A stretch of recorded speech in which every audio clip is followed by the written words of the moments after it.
With JL Dai, wala talaga akong masabi.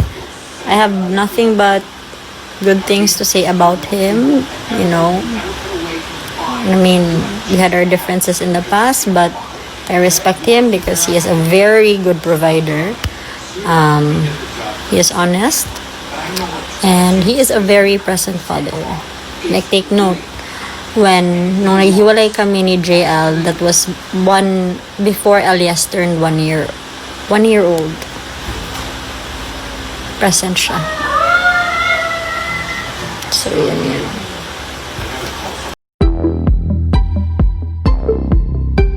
Trending at hot topic ngayon online ang mga pasabog ni Ellen Adarna sa panloloko ni Derek Ramsey sa kanilang relasyon.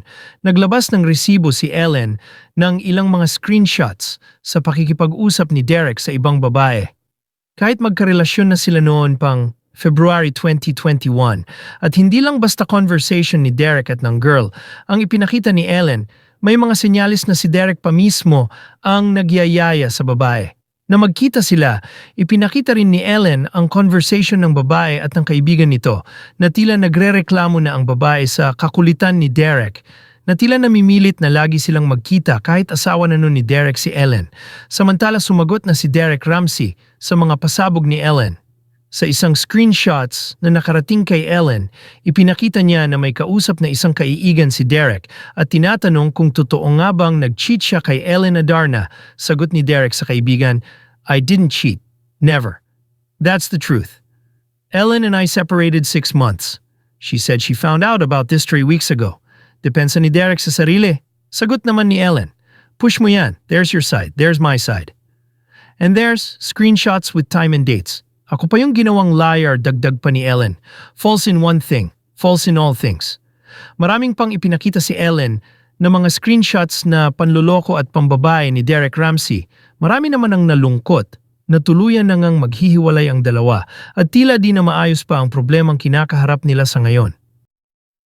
Kung panloloko ang mga pasabog ni Ellen kay Derek, ay kabaliktaran naman ito sa mga naging pahayag ng aktres sa kanyang ex na si John Lloyd Cruz, ayon kay Ellen responsable at anes si Lloydie. Bagamat may mga kakulangan ito bilang tao, ay good provider naman ito sa kanilang anak at sinabi pa niyang mabuting ama si John Lloyd sa anak nila na si Elias. Yeah, so, di ba? That was 9 days, 10 days into the relationship. Yes, we were not married that time yet, but if he was able to do that in our honeymoon stage, how much more? 3 months, 6 months, a year, God knows, right? Usually yung mga babaero, if they find someone and nasa honeymoon stage, makakalimutan nila yung mga side chicks nila.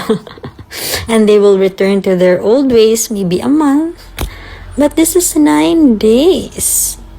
So God knows ano pa yung iba, right?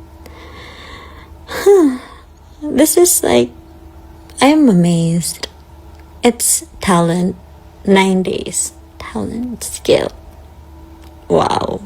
Hands down. Anak day. Duha. Pagkikibaw tulo. Ga. Nakita mo ba yung post? I said, I found out about it 3 weeks ago, like this month only. Okay, may nagsumbong sa akin. So, there. As much as I'd want to reveal who this girl is, I cannot. My lawyers advise me not to. I can get in trouble. Yeah, but to clarify, she is not an ex-girlfriend. She's, I think, a side chick. So, not an ex-girlfriend. Kawawa naman yung mga ex-girlfriend na walang kinalaman. But, yeah, I know this girl has always been there. They've been friends for decades and she's always been there. So, there. Okay lang yan, Day, kasi di man din maganda yung si bitch. Bitch daw siya, diba? So, kung bitch siya, mas bitch ako. Tarong nga og basa or tarong nga og recall kung magimaritas naman lang kakailangan pa jud ay spoon feed.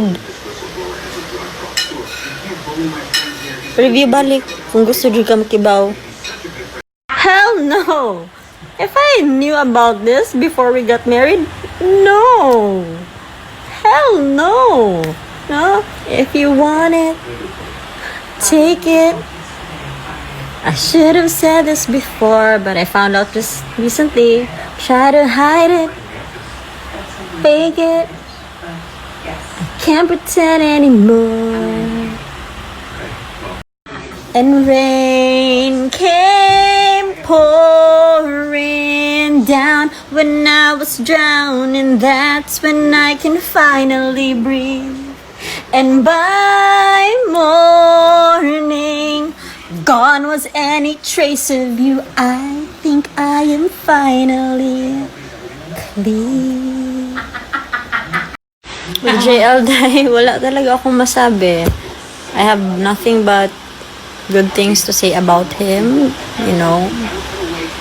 I mean, we had our differences in the past, but I respect him because he is a very good provider. He is honest, and he is a very present father. Like, take note, nung naghiwalay kami ni JL, that was before Elias turned 1 year old. Present siya. So, yun.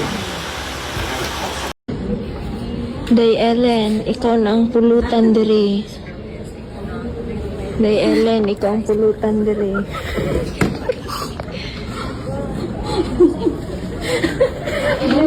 Kasi mag-ingon. Oh my God, yung ayong orasa. Seryoso ka. Oh my God, tipok adlaw to na ngaon. Shit, di ba na? Okay lang. Kadiman.